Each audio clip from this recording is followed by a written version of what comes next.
Yeah. So good you made it. So you guys have something.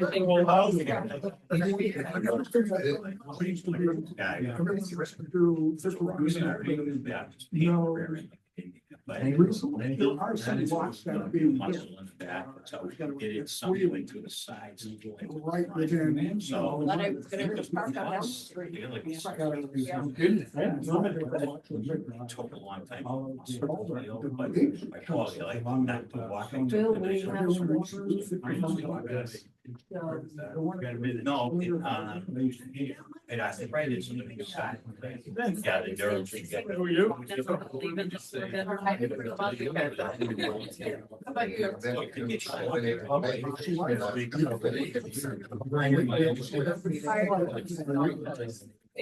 Vacations are relative.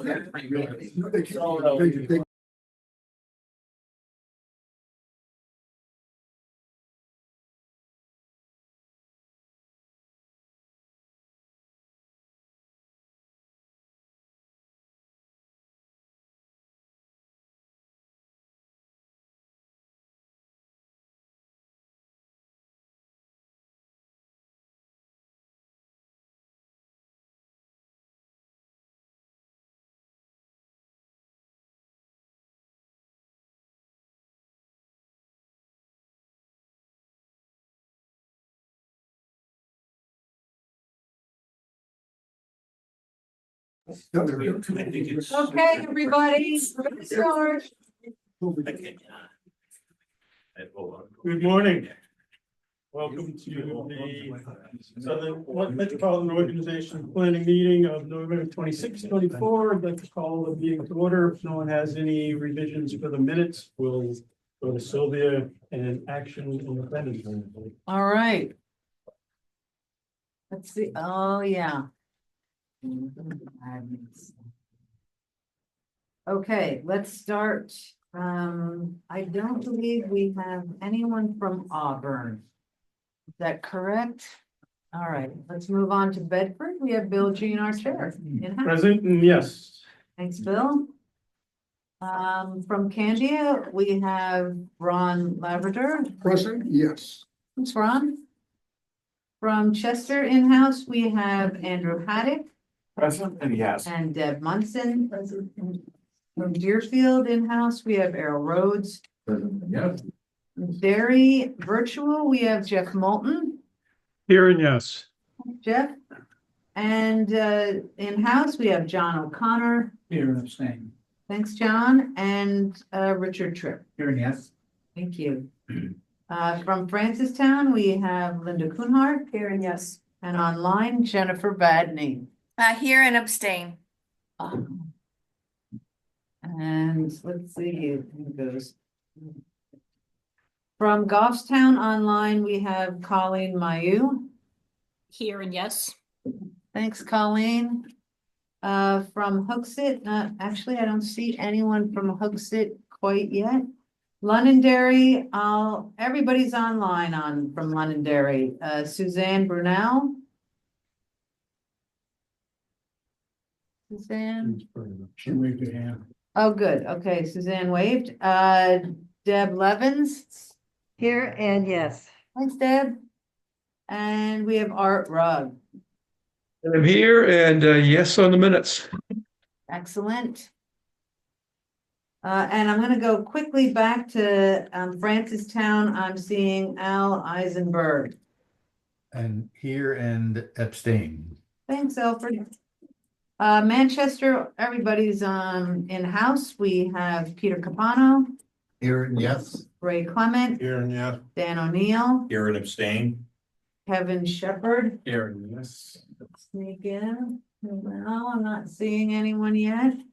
Let's see, New Boston online. We have, no, not online. Right behind me is Ellen Campbell. Here and yes. Thanks, Ellen.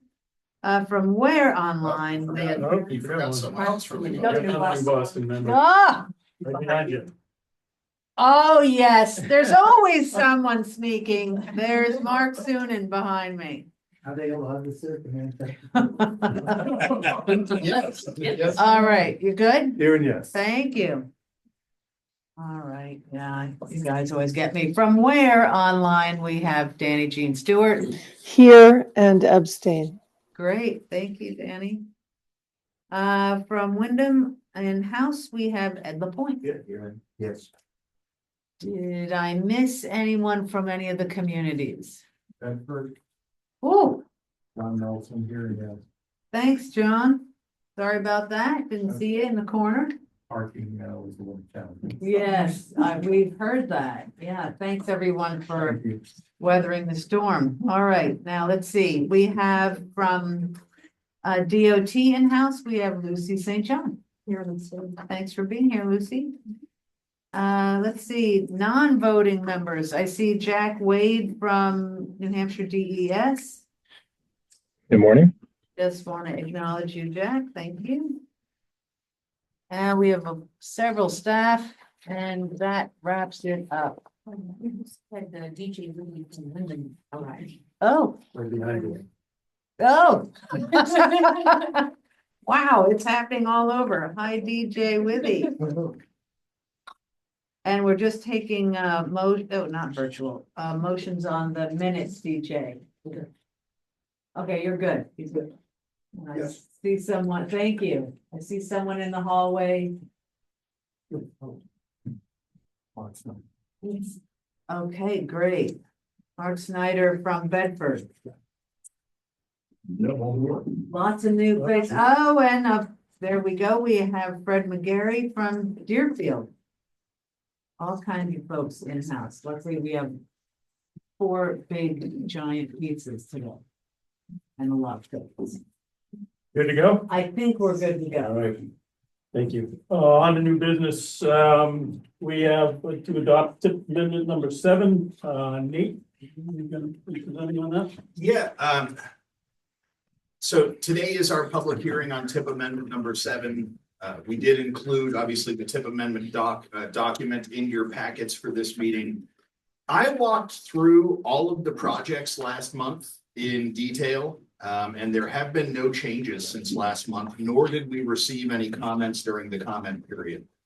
I will leave it to you, Mr. Chair, and the commission to determine whether or not you'd like me to do that again. I'm happy to walk through the projects again. I'm happy to spare you all of that if you don't have any questions. I'll defer to the commissioners' questions for Nate. Is anyone from the public here that wasn't at the last meeting? I say dispense with the presentation. I'll check on that. All right, so in that case, I would simply note, we did have our TAC meeting last week, our Technical Advisory Committee meeting. They did unanimously recommend that the MPO adopt amendment number 7, and we would welcome a motion to adopt. So we're looking for a motion. So moved. Second. Get that, Linda? All in favor? Aye. Aye. Online? Any Thanks. opposed? Motion carries. Thank you very much. Thank you, Nate. Next item on the agenda, long-range planning process, an update from James Vale. Sure. You dressed up to it today? Yeah. All fancy. So I've been busy since I came back to the commission in July of this year. And what I wanted to do is just give a brief update on some of the process that's taken place since I've returned. It's a project I've been largely tasked with by Nate and Sylvia, and I've been taking that to heart and really putting a lot of time and effort into this. So I'll try to keep it brief because I know Eric is here and he's got lots of good content for us.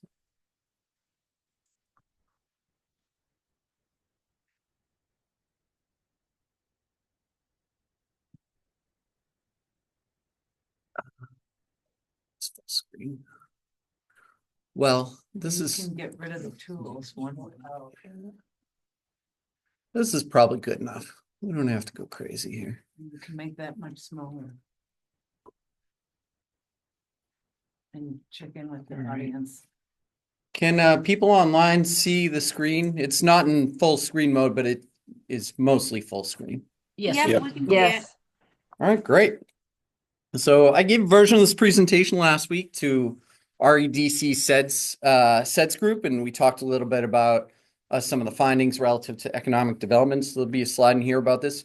But essentially, I'm going to walk you through the findings that we've had thus far in the planning process. And so I want to start out by just kind of posing a question here, not really looking for answers, but it's something to think about. Have you noticed anything different in the region? And things are changing around us.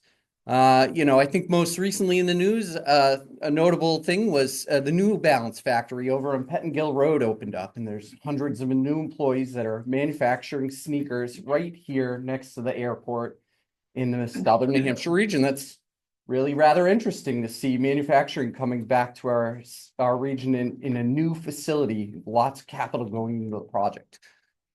We have an Amazon distribution facility in Hooksett, right? So packages are coming into the region. People are buying goods online. They're being delivered into the region and distributed from this location out to all of your homes. Surely almost all of you have received an Amazon package. And we have the construction of Exit 4A in Derry. Notable because it's a highway exit. And I wanted to bring this project up relative to some analysis that Zach has done over the years, which I think is relevant. And that analysis is that our transportation system has a dramatic impact on where and how things get built in the region. And so within 2 miles of an expressway exit, so that'd be the Everett Turnpike or I-93 and 101, within 2 miles of any exit on those roads is 85% of the region's jobs, 62% of the region's population, and 66% of the region's housing. And this is also on 1/4 of the total land area within the region. So you can see here that transportation plays a role in how and where people and businesses select to use land. So that's an important element to think about as we move forward in the Metropolitan Transportation Plan. Now, we may not all agree about what's happening or the shape it's taking, and we may not like it. And we can't necessarily stop time or go back in time, but we can plan for what's going to happen next. And so when you plan for the future, you're setting goals and objectives, you're understanding existing conditions, and you're forecasting a future, ideally a future that you want. And we all have individual goals. Some of you might be thinking about retirement. Some staff here, I think, recently bought a home, which is exciting. And I recently landed a job I love, working at the Planning Commission. We are all collectively striving for better outcomes. And the Planning Commission is also striving for better outcomes. And that is why we're doing the Metropolitan Transportation Plan. We're updating our goals and we're thinking about what the future will look like. To do this, we start with a process that's somewhat inward looking. We reviewed local master plans, every single one in the region. We spoke with stakeholders from every community. We interviewed them formally, stakeholder from every town. And we surveyed the public. We just closed the survey on November 15th. So I'm going to talk a little bit about what we saw and heard.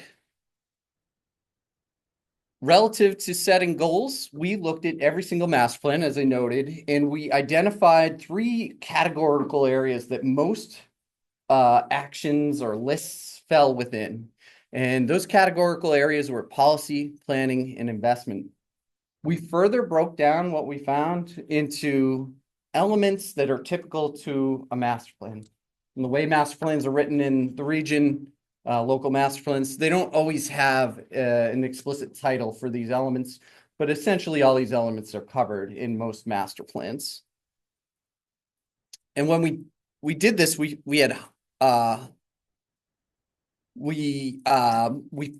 put them together into a summary. And so what I'm going to do here is just give a brief overview of the economic element.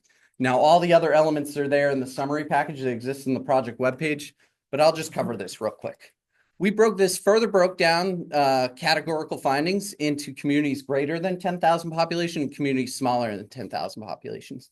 So for example, I won't go through all this, within communities larger than 10,000 population, what we found were commonalities for policy were a need for workforce housing, community branding, and utilization of TIF districts, which is a tax increment finance district. It's a way to fund investments, capital investments in infrastructure. Planning of coordinated utilities and infrastructure and investments in co-working spaces, local businesses, and surprising to me, agricultural tourism showed up a couple of different times.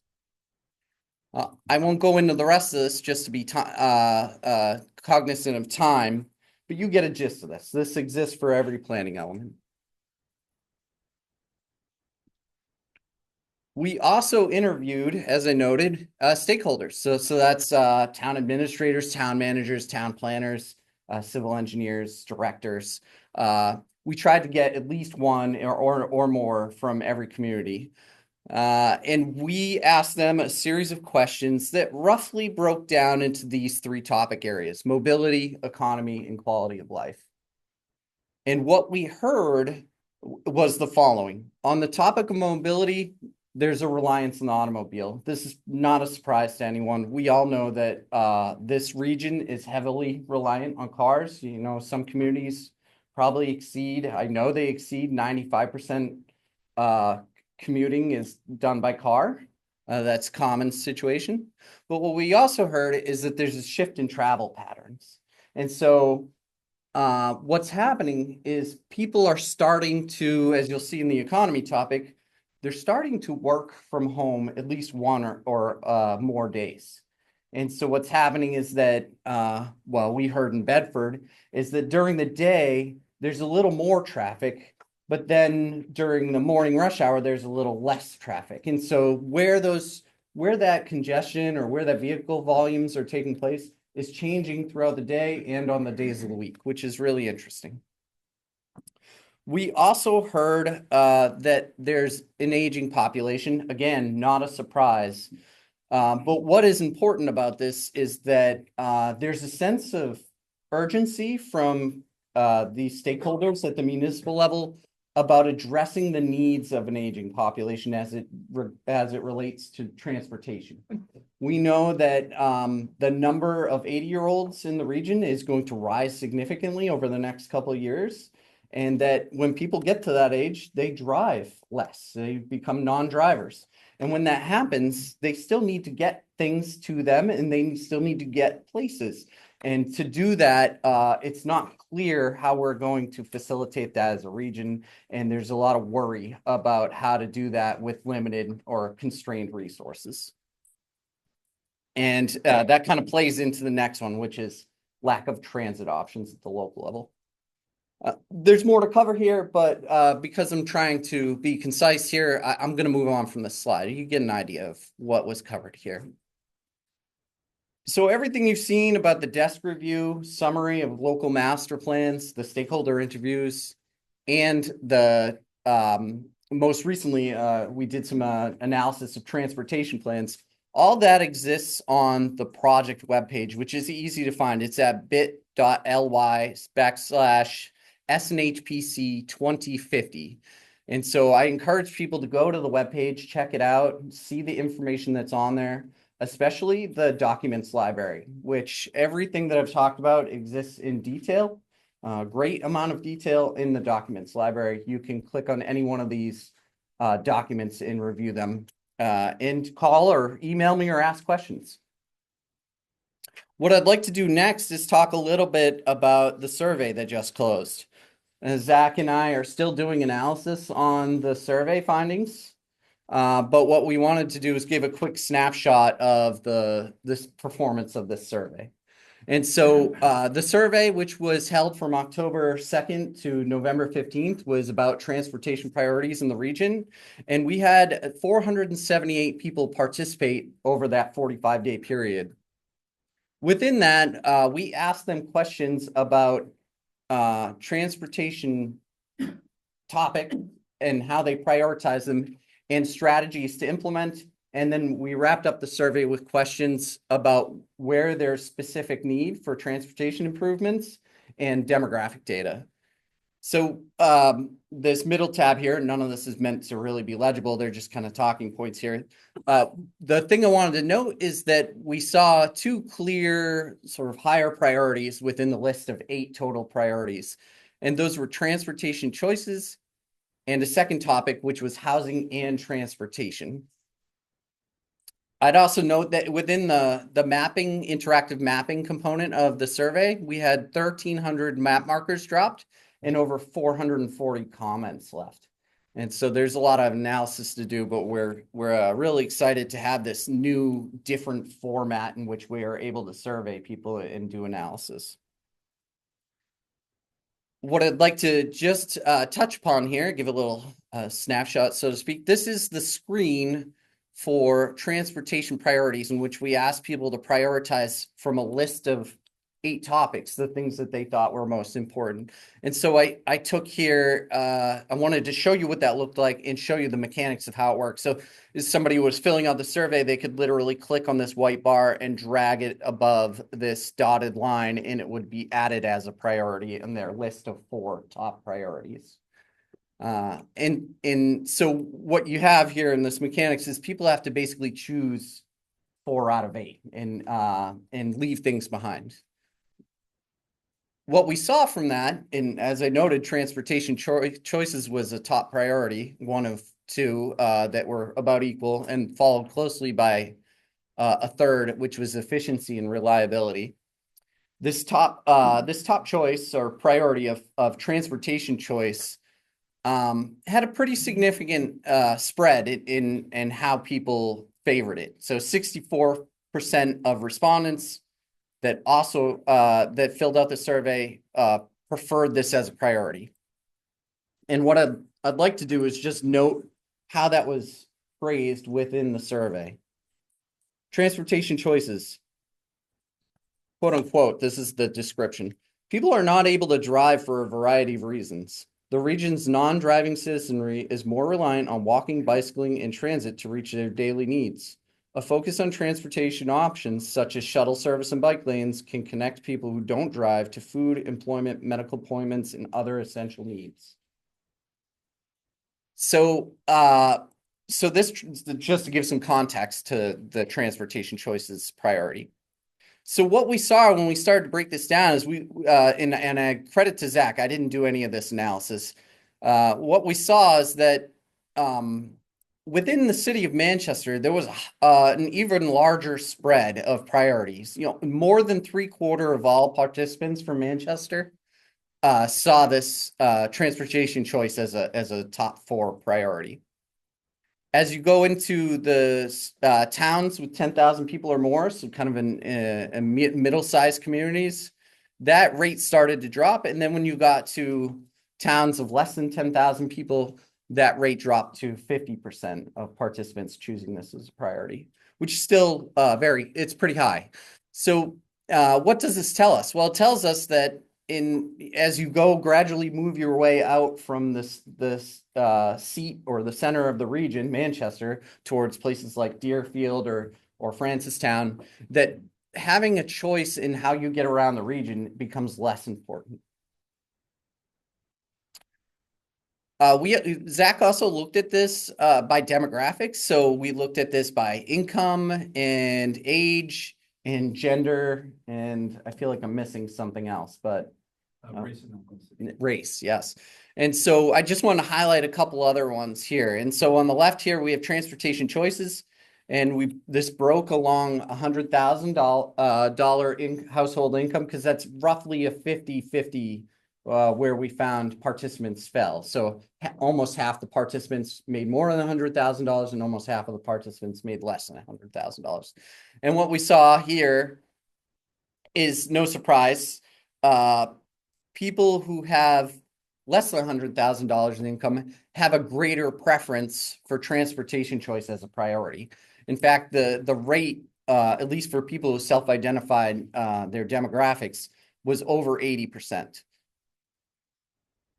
We were able to further break this down. You can see where they ranked transportation choice.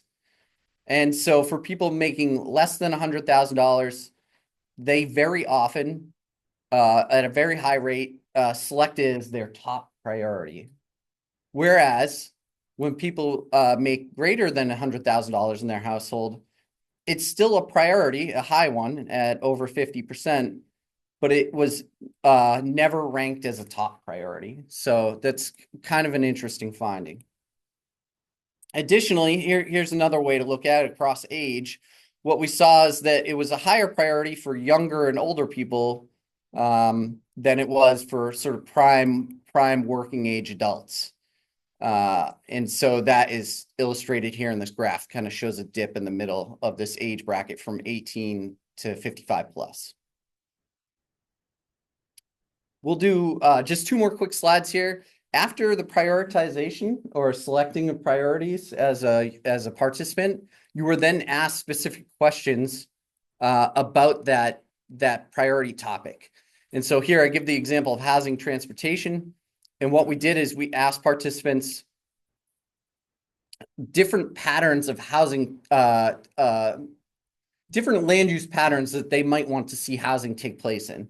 And so the 4 strategies identified were transit-oriented development, where housing is bundled with transportation options, housing near highways, where housing has quick access to freeway for people who super commute, housing in village centers, excuse me, and housing in undeveloped areas, which is an existing pattern we see.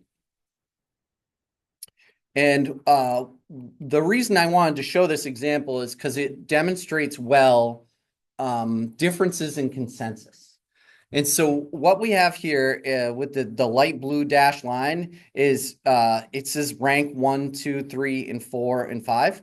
You see here, people gave these a 1 to 5 star rating. And so a 5 is 5-star rating, meaning people thought this was a highly effective strategy to meet the goal of housing and transportation in the region. And it starts out very low, meaning very few people gave it a 1-star, 2-star, a few more people gave it a 3-star, a lot of people gave it a 4-star ranking, and then the majority of people gave it a 5-star ranking. So what this kind of illustrates, what we're interpreting this as an illustration of is high consensus among the population that this is an effective strategy for meeting housing needs relative to transportation.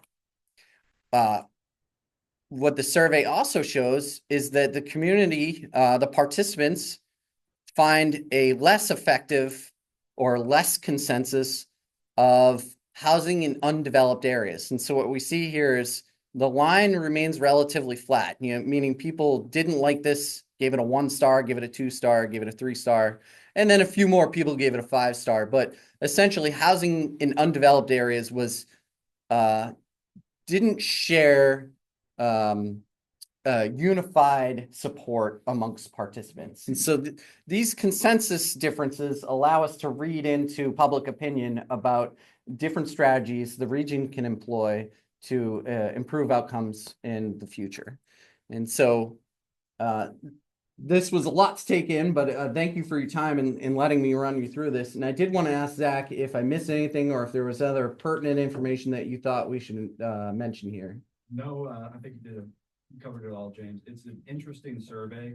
I don't know if it's because of the way MetroQuest, the software that does it, or the way James set it up. It's not like other surveys where you can just quickly go through and look at everything. You have to really tease in there and dig around to get information. And we have 1,500 map points now that that we have to try to figure out the intention of the person mean to put it there. They when they put it there, are they saying we want more X? Well, do they want it there, or do they just put it somewhere because they want more of it in general? And so there's all that we kind of have to wade through now.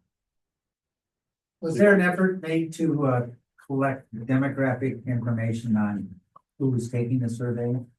So you could find out what type of person, where they were, age-wise, less than 100,000, greater than 1,000, type of information, so that you can kind of qualify the information that you collected.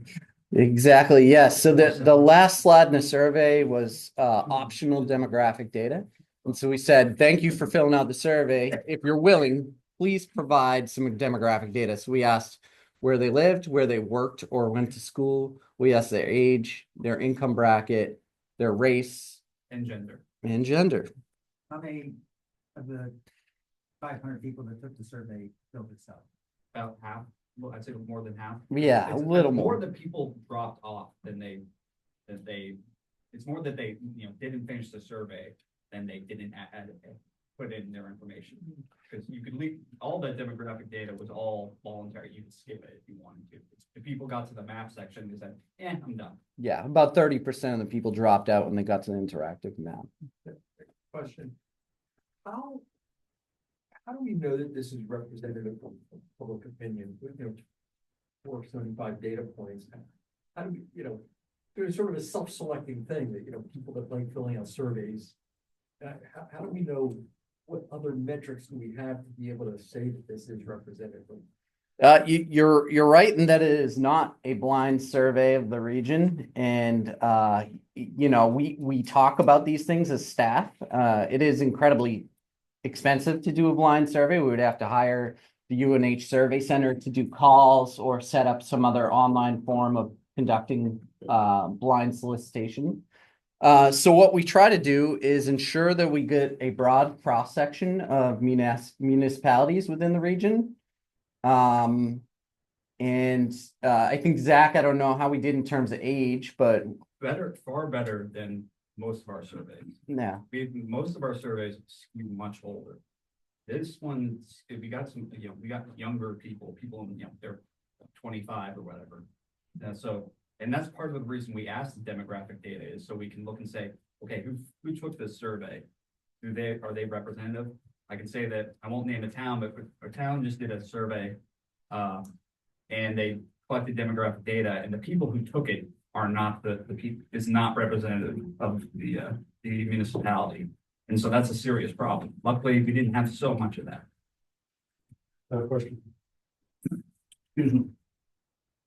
Do you ever try to match up with the American Census Bureau out of Boston? Because they do census every single year, other than every 10 years. Because a lot of that's demographics and wages and so forth. That's typically what we're using to fact check whether, it says, we have this number of people respond with this demographics. Does that match what we see on the ground? Yeah. In other words, the demographics is a control to kind of ground truth whether we're reaching a good cross section of the population. The American Community Survey is the largest poll done in the country. Possibly, I don't want to say the biggest poll in the country. It's 2 million people every year. Your typical poll has about 1,000 to 2,000. So it's a big poll. Deb has a question. Oh, I'm sorry. I've been neglecting. Well, thank you. I couldn't find the right button anyway. I just have some concerns, and it's a comment, not a question. I understand the statistics about exits because I live at one and I've been seeing it happen for a long time. I just worry that when we start putting these priorities together and we are less and less land to deal with, all of a sudden projects are going in places that are not appropriate. The 10 pounds of flour in a 5-pound bag is a song I've been singing for 25 years. And I know we need a lot of this stuff, but the planning process has got to include the environment at the same time. That's all. I can say that one of the priorities for that was Environment, sustainability, and where you could, one of the priorities was environment, and it's probably the highest scoring of anyone. Because if you selected that, and then two, on a ranking from 1 to 5, how do you find the environment? How important is that? Yeah. Most people pick 5. Most people are not like, I don't care about the environment. Any other questions in-house? Any other online? Seeing none, thanks, James. Thank you. If there's any other business that needs to come. I'd just like to make an announcement, and Lucy can chime in as well if there's anything I missed, but We have informed everyone and I just want to remind you all that New Hampshire DOT has opened a solicitation for transportation alternative program projects, what they call TAP projects. These are non-motorized transportation, so really bicycle and pedestrian projects and rail trail improvements and projects along those lines.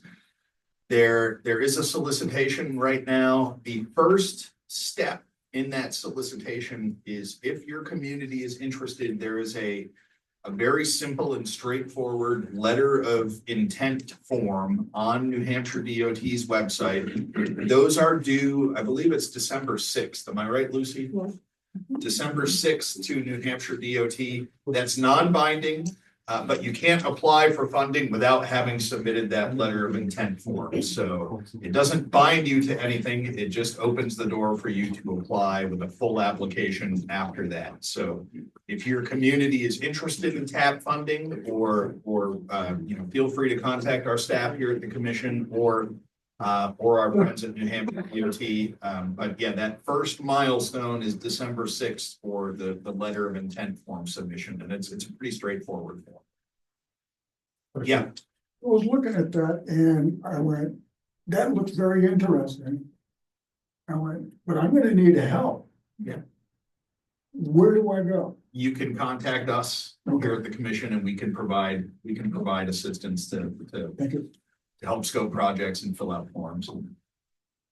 It is an 80-20 program. So the TAP program, if you were successful in securing funding, if you make your way through that process, TAP funding will cover 80 cents on the dollar of the cost of a project. The other 20 cents on the dollar is a municipal match. So it would be cash provided by the community for that 20% share. So that's something to keep in mind as well. It is, an 80-20 program.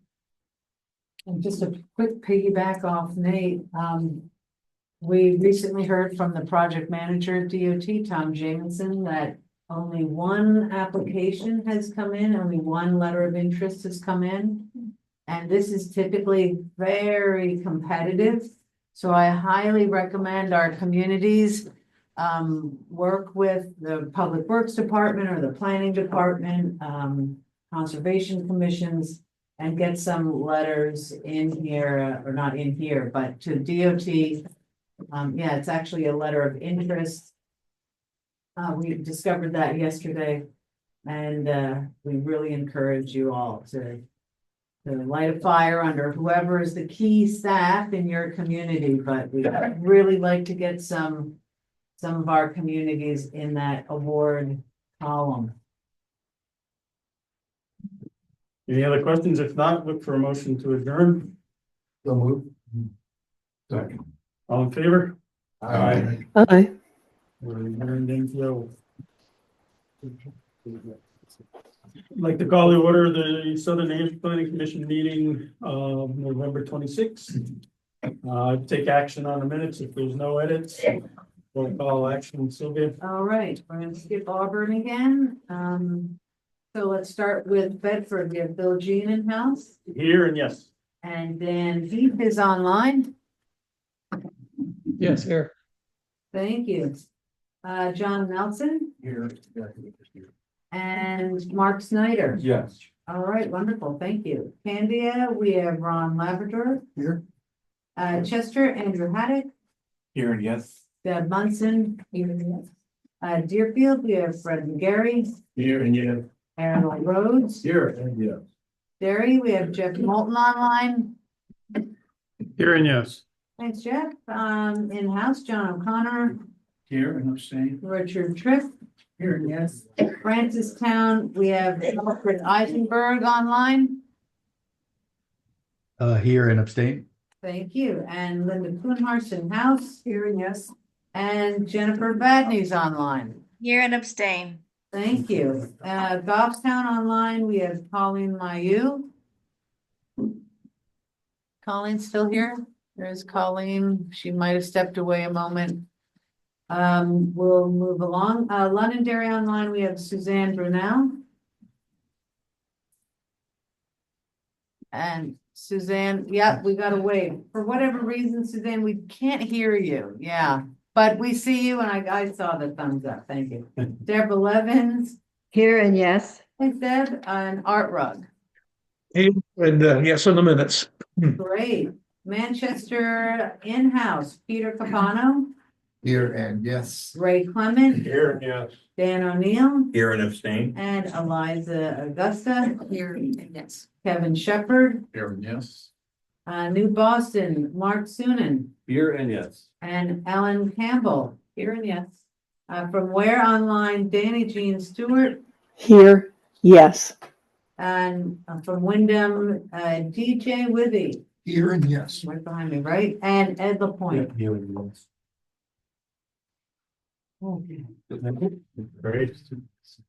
On to new business for Southern Hampton Planning. We are an update on the National Association of Regional Councils from Eric Zimmerman. Give us an update. All right, I have some slides, should I? Yes, Go ahead? as Eric starts, I'll just entertain you for a moment. This is not the first time we're seeing Eric. We have coerced him into coming back annually.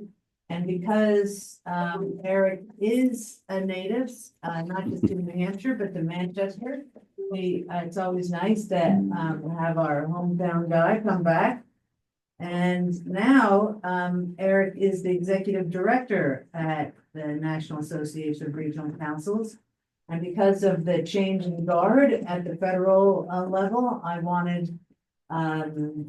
asked Eric to come back since he's home for Thanksgiving, to come and chat with us and tell us what he sees in his crystal ball.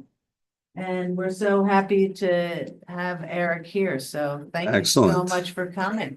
Yeah, I'm just about there to share this up and then. Eric, remind everyone what grade high school you went to. So I went, not only am I happy to say I went to Manchester High School Central. I'm going back to my first reunion at that fine establishment since I graduated. So we are having our 30th high school reunion and I will be in attendance for that. Of course, at the Puritan back room, where my wife is extremely excited to go to the home of the chicken tender and enjoy some tendies. So we're very excited about that. And I was assured for excellent weather while I was here, which I'm a little disappointed, but I do think this is hitting the entire East Coast. So I don't think I would be safe, even if I were back in Washington at this point. But it's a real pleasure to be back with all of you and talk a little bit about where we're headed going forward. So for those in the room that haven't heard me speak, don't know about my organization, we were founded back in 1968. Essentially, the National League of Cities and the National Association of Counties both recognize this sort of growing approach on certain issues that cross their jurisdictional borders, but they're designed to address jurisdictions, right? They address counties, they address cities, and they said, we don't really know what to do with this sort of new approach. And so they said, we need a third organization to, handle some of the regional thinking and regional organizations that are growing up. And that's where we come in. Our organizational structure, we have local elected officials as our board of directors. So folks like yourselves that serve on the board at the regional level, then also serve on our board at the national level as well. We have an advisory board of executive directors. So the Sylvias of the world serve on our executive directors board and help us out with the organization as well. Got about 150 members, of course, all of them multi-jurisdictional, like yours here. And they work, frankly, on the widest variety of issues you could really come up with. I mean, everyone is structured a little bit differently depending on where they are, what the state law is that created them, or the local agreement that created them. And so therefore the breadth of issues that our members work on is really quite vast. So in Washington, I'm going to speak primarily to the reauthorization because that's one thing that I think we can talk a little bit about and have some sense of a little bit of where we're headed. And so the thoughts in DC, the action in DC is starting to turn toward reauthorization. As I'm sure everybody is aware, the Infrastructure Investment and Jobs Act, the prior authorization bill, is now not only past the halfway mark, we're past the 3-year mark. Those are typically, and as it is in this case, 5-year pieces of legislation. So we're now a couple of years out from the expiration of that legislation. And so this is the time when we would naturally start turning our attention to what is next. I still contend this is going to be one of the most interesting / complicated. I think it's probably going to be both reauthorizations cycles that we've seen, maybe ever, but certainly in quite some time, in part because of the structure of the legislation. I'll get into a little bit of that. And now I think the political outcomes that we now are a little bit more aware of, I think also makes it so, since we have obviously a very dramatic shift in thinking and approach on some of the issues that are core to this legislation. The Biden administration took one tack. The Trump administration, I think we can be assured, is going to take quite a different tack. And so that creates a certain amount of uncertainty for us as we think about what's coming next. So of the things that make it interesting / complicated, obviously some of the political questions have started to be answered. This will all happen under a Trump administration as well. We have the current trifecta with control of the House and the Senate, also under Republican control. So that's going to shape at least somewhat the political approach on these issues. Perhaps not the reauthorization itself. It depends on the timing, but certainly the formation and the early stage development of what that next reauthorization is going to look like. There's a couple of funding factors that I think are really important to think about. First is the baseline of the legislation. By that, I mean the amount of funding that we assume is in the program as it's currently constructed. This bill, one of the complicating features of the IIJA was that we had a core bill, and then on top of that, they had these what they called guaranteed appropriations, and that's where a lot of these discretionary grant programs came from. But those are not really considered part of the reauthorization itself. They're sort of alongside the reauthorization. So then the question in DC, part of the question was, when we're talking reauthorization, are we talking just the core legislation, or are we talking this broader piece, that also includes these discretionary grant programs?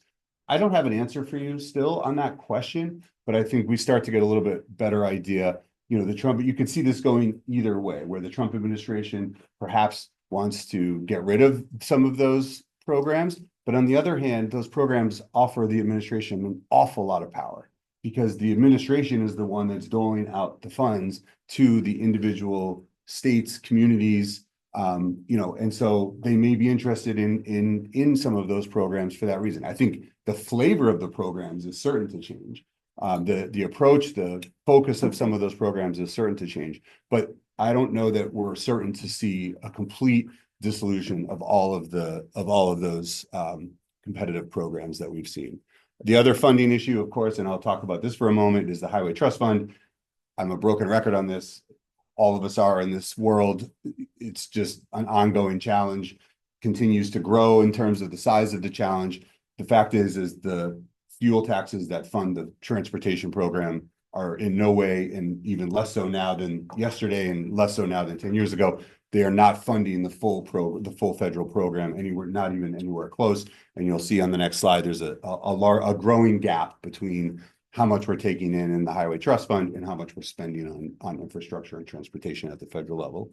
And then some of the structure questions, which I think are perhaps a little bit closer to the realm in which I operate, include unspent balances. So there's plenty of funding that has gone through this program that are yet unspent. That's going to be a big challenge when we go to Congress and say, you should give us more money. They're going to say, well, you didn't spend the money that you have. So getting that dealt with as best possible on a national and then local level as well. And then the question of discretionary grants versus formula grants. Formula grants are the funds that, everybody gets a piece of it across the country to work on a specific issue. That can be your surface transportation block grant program funds, for example. There's a formula that distributes that to all the states that then distributes it down to the local level, versus these discretionary grants that are more targeted for specific purposes. That's a big question that we're going to be answering. So this is my slide on the Highway Trust Fund. The red line is basically the IIJA funding level carried out into the future.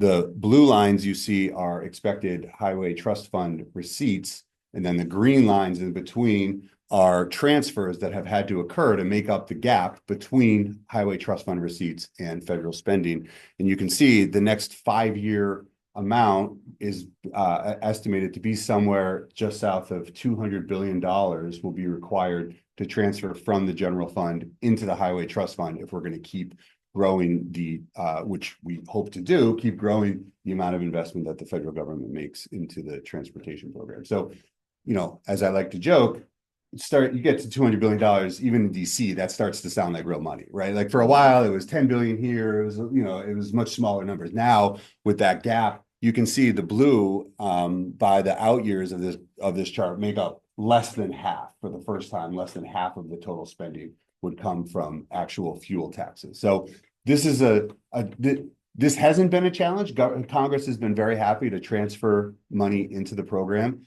But we've all known that that could stop, right? That could stop, and then we lose the sort of sanctity to say, well, our program is self-funded, you know, is funded by user fees.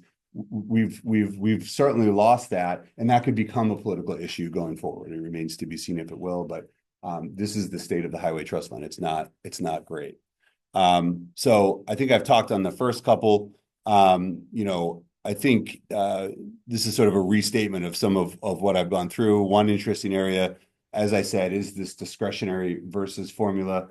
We have long stood by formula programs because then that way every member that we represent gets a piece of whatever that program is offering across the country.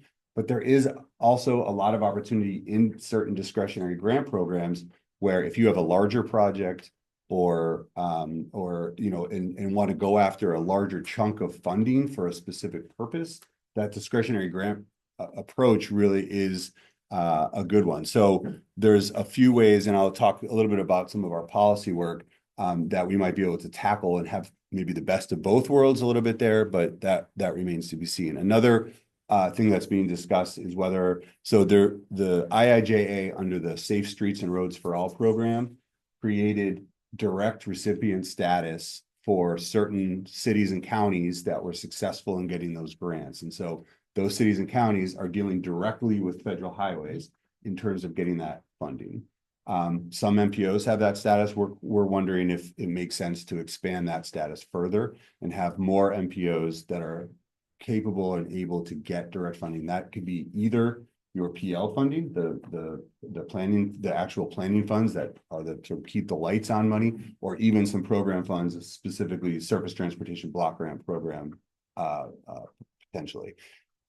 It's a split. Some organizations would want that authority and would be able to handle it beautifully. Others wouldn't want it, might not be able to handle it, you know, because MPOs run a huge range from 50,000 all the way up to 19.2 million people that live in Los Angeles, right? So there's a huge range in there of different amounts of funding in different capacities at MPOs. So this is going to be an interesting discussion and question going forward.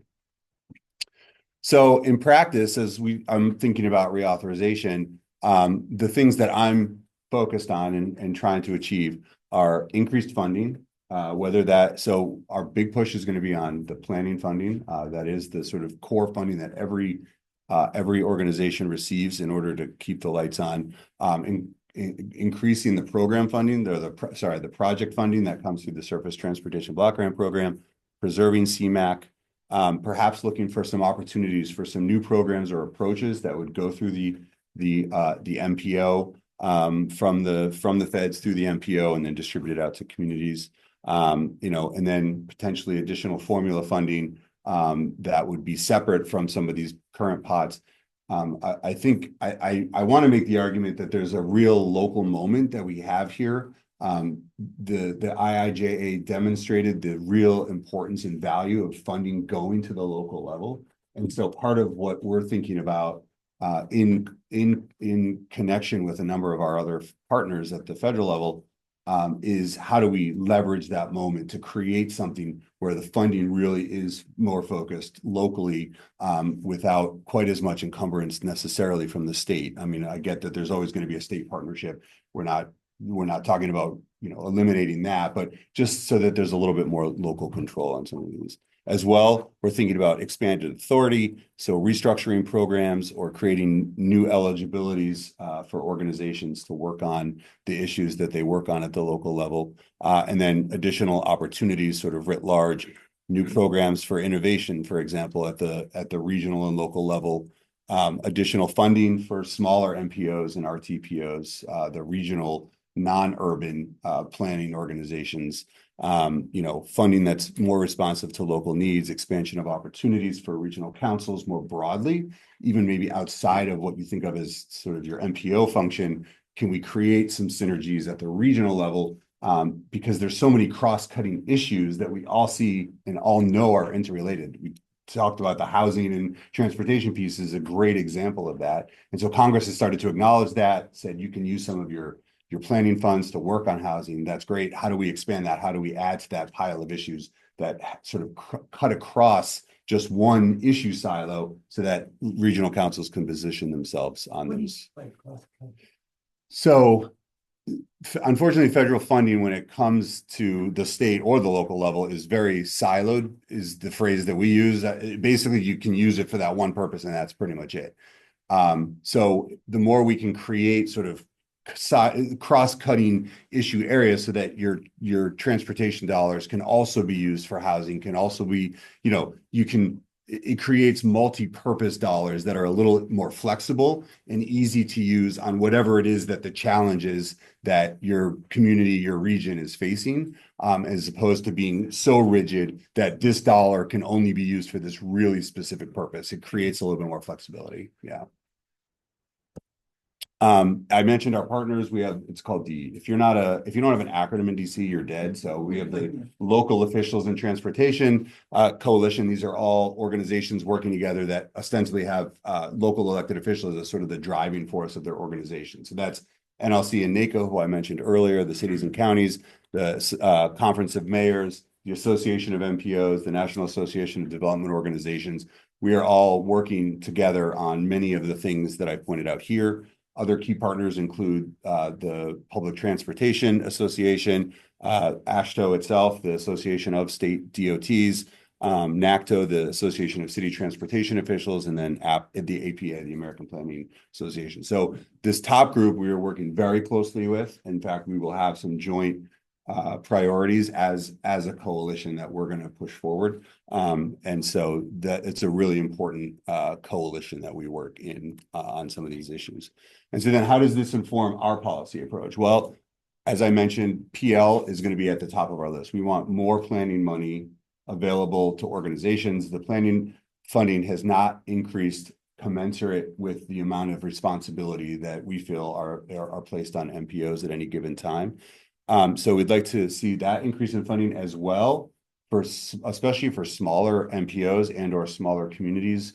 Reducing the local share that is required to match those dollars is something we would like to explore.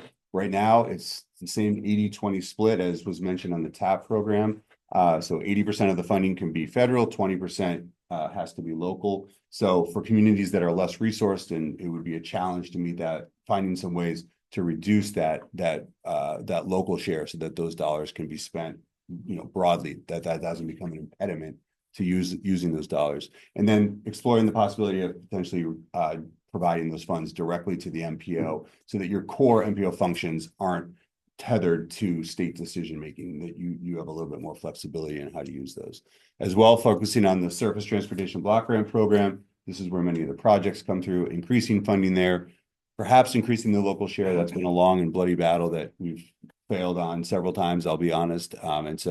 But certainly increasing the funding into that program, some of which does make it down to the local level for projects.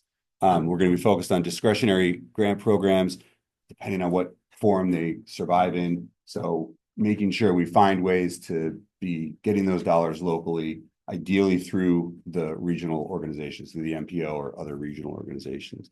And then you can see some of the other issues we're also focused on: transit, both urban and rural, active transportation, and the like. So what's next? So the immediate term, obviously we now know some of the political answers. There's a lot of work that's going to be happening in Washington in the immediate term, starting to talk about priority setting, figuring out what the committees of record on these issues are going to, who the leadership is going to be, how their staff is going to approach some of these issues. And then the medium term, which I called sort of mid 2025 until maybe early 26, we're going to start to see some of the machinations in Washington, congressional hearings, some of the funding discussions, perhaps even some drafts of legislation. And then the longer term, this bill expires in November of 2026. I think the chances that we'll see an on-time reauthorization, as I would say with most bills, are very low. But one of the challenges with this bill is that when I talk about the difference between that core program, they can actually extend that core program for 2 years under the funding that's already in the Highway Trust Fund. But they can't extend those discretionary grant programs because that money is not there. That's not Highway Trust Fund money, it's separate money. And so we're going to see a really interesting discussion, even on extending this legislation, where we might get an immediate bifurcation between the core program and some of those discretionary grant programs. So that remains to be seen. We'll see how that plays out. But I think we'll get extensions, and then the question will be, at what point are we able to actually get a long-term reauthorization bill passed, and what it's going to look like. Those are still extremely open questions that we'll have to talk about in future meetings like this. So that's it. That's me. I'm happy to answer questions, happy to talk about Doge commissions or anything else that folks have on their minds. And you can go from there. Thank you, Eric. Any questions, Eric? I have a quick one. So, Eric, you said that NARC supports formula funding. Yes. But what is your organization's perspective and position on maintaining the current formulas, the structure of the current formulas, versus the appetite in Congress to update the formulas for the first time in 20-something years? You're talking about the distribution formula for Yes. on population. So I'll be perfectly frank, that's one that we have different members that have very different feelings on that, depending on where you are and what your population looks like. And so we frankly have to push that one off, and it's up to those. So the current distribution formula, as many of you know, hasn't been updated. Therefore, areas that have different rates of population growth, some of them are benefiting by keeping those distribution formulas locked in. Some would do much better or much worse if we made changes to that distribution formula. And so it's a sticky issue, and one that we kind of have to leave to our members to solve for themselves, because there's too many winners and losers for us as an organization to wade into that. My personal belief, there needs to be some update. I mean, it's just, it's been a very long time since we've been locked into, I believe it goes all the way back to 1990 census data that is just determining how funds are distributed across the country. But from an organizational standpoint, it's kind of one I have to leave to individual organizations. Well, can I just piggyback on that? So I think part of the reason maybe why Mark is asking that question is we're here in New Hampshire. We get less formula funding than any of the 50 states in the union. We are dead last. Our friends in Vermont, with half the population, get substantially more money. About $50 million a year of formula funding, more than the state of New Hampshire. Yeah. With half the population and comparable, if not less, federal aid eligible aid money. So we're in So favor. we look Yeah. at Yeah. Vermont and we say something's off here. Yeah. When they are getting funded to the level of it. On PL funding, Vermont has one MPO, which is smaller than us. New Hampshire has 4 MPOs. Vermont will get about just north of $14 million in PL funding over the life of the IIJA for one MPO that's smaller than us. We in New Hampshire will get under $11 million in PL funding over the life of the IIJA, which has to be split between 4 MPOs, some of whom are small or are bigger than Burlington. Yeah. So we see an inequity here. I tend to think a small state minimum might be a reasonable compromise, in formula, but it is a problem for us in New Hampshire. I get that, there's big issues in Texas, and Texas doesn't want to, there are big moving parts here, but New Hampshire is getting the short end of the stick and has for many years in the formula. So to the extent that, anybody could be advocating for a small state minimum or anything like that would only benefit us in New Hampshire because it is not equitable the way it's distributed. I'll say on that point, one thing I didn't include here is that has definitely been part of our conversation is at least having a floor. And part of that is when you create floors, right, you create pressure at the top. Others are potentially going to lose in that scenario. So if we get a big enough PL increase, we can create some floors, some minimums, so that everybody can we can raise those boats without having anybody else come in and say, oh, but I'm losing by you're doing that. No, you're maybe gaining a little bit less, but but this way we're giving a bigger lift to those that are sort of farthest down. And so I think that's a very real possibility. When we get into this small state minimum seems like it might be a place. Or a per MPO minimum. Yeah. Which would also, which could also solve that.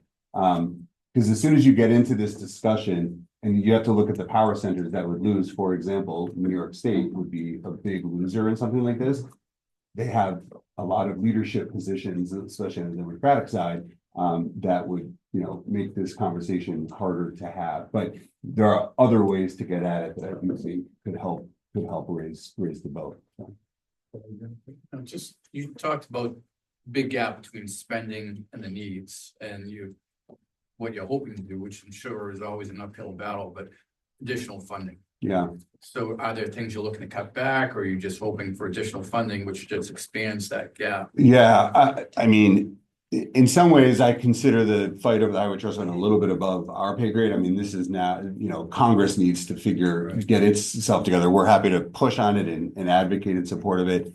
This has been Congress's choice, in essence, is to continue that red line upward and the funding levels, forever decreasing. I mean, we all know this is happening, right? It's pretty obvious. So I would hate to see a decrease in investment. I think, we've all seen the benefits that come from increased investment.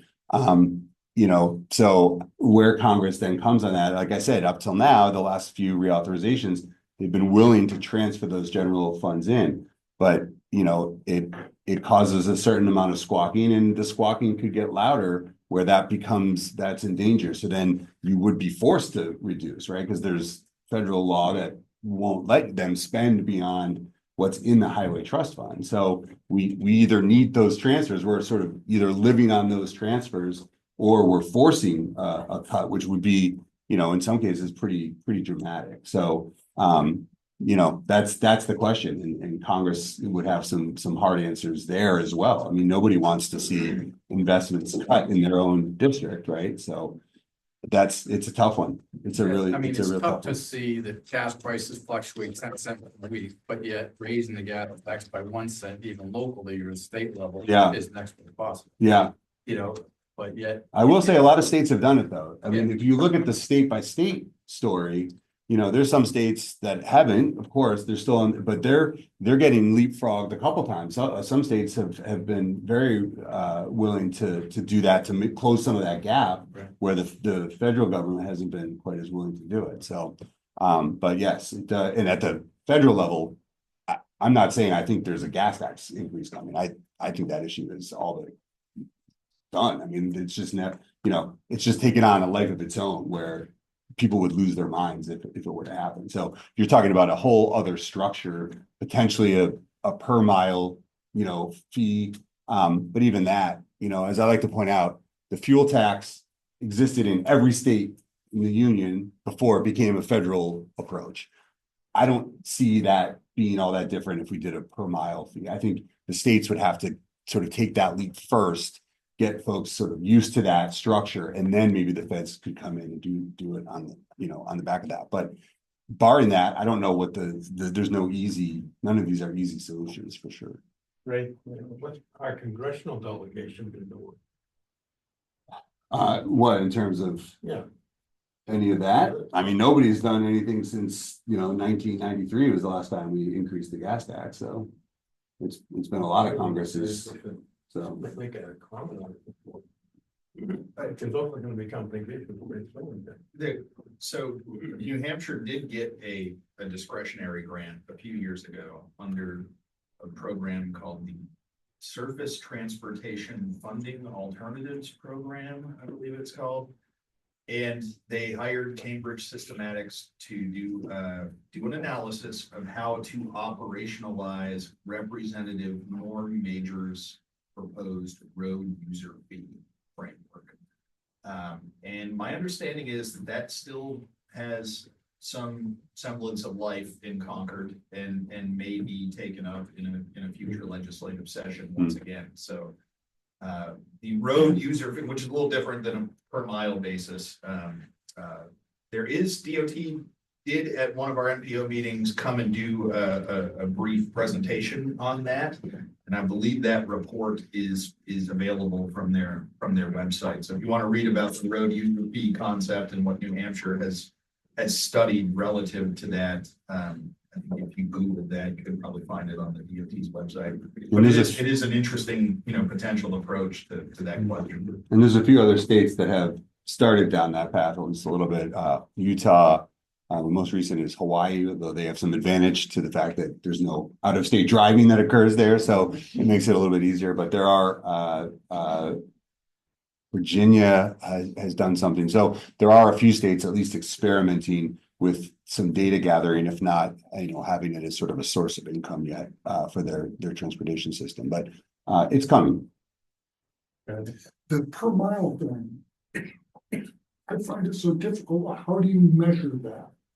Action time. Yeah, they do record mileage and inspection if they want to use it. Everyone, if that happens, everyone's just gonna find a way to change their odometer. Or access to computer. You could do that in the old days. Hacking is gonna be rampant. The old days were good. I can tell you. What I'm saying, there's gonna be the honest and then there's gonna be the discipline. Matter of fact, I was on Public Works as a state rep when Norm Majors first presented that a formula that we put through there. Some of the analysis we did was I used my wife's Toyota Corolla, because there was a lot of it was based on the electric vehicles. And the Toyota Corolla that was a battery operated was like 1,400 pounds greater than the regular gas powered. Yeah. So who's creating more problems in the road surface? Yeah, well, and I think a lot of states have responded similar. I mean, most states now have some kind of electric vehicle surcharge and even high efficiency surcharge, or both because of that issue, but also because those drivers are paying less into maintenance by itself, right? A more efficient vehicle buys fewer gallons of fuel, therefore puts less into those coffers. We probably passed this term here because the shift of the house is really on the Republican side now than it was before. We want to stop sharing so we can see. Oh, how many home yeah. viewers have, Any other questions in-house? Looking at that gap in funding, I mean, is there any push to try and find more financially efficient ways of using that money? So, cars on roads versus trains or other forms of transportation that might be more financially viable? Yeah, I mean, because it's a national program, different places are going to use those funds in different ways. So there's going to be more road building in some areas, and there's going to be more trains and or bike and pedestrian facilities in others. And, so I think there are some arguments to be made for different types of development that could be more efficient, but It's the highway, what things can the highway trust fund be used for? it's pretty broad. It's pretty much anything that's in the reauthorization. So that includes, it's not so much you're not going to build under the core program. There's not per se like rail building, but there definitely is bicycle pedestrian facilities, supporting transit and other operational support for transit. So it's a pretty wide gamut, and then obviously the planning and much of that. So it's a pretty wide gamut that covers. So, Any questions from our virtual audience? If not, Eric, thank you so much. Thank you. For investing some time with us on your holiday vacation. Glad to do it. Yes, thank you.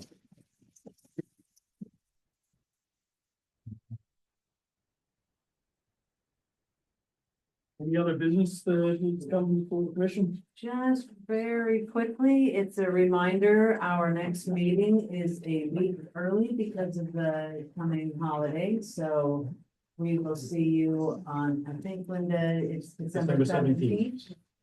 And just for those who like to come early, we will be having our executive committee meeting at 10:30. So try not to bust the door down before 11:15. And so that's happening. All right, 10:30.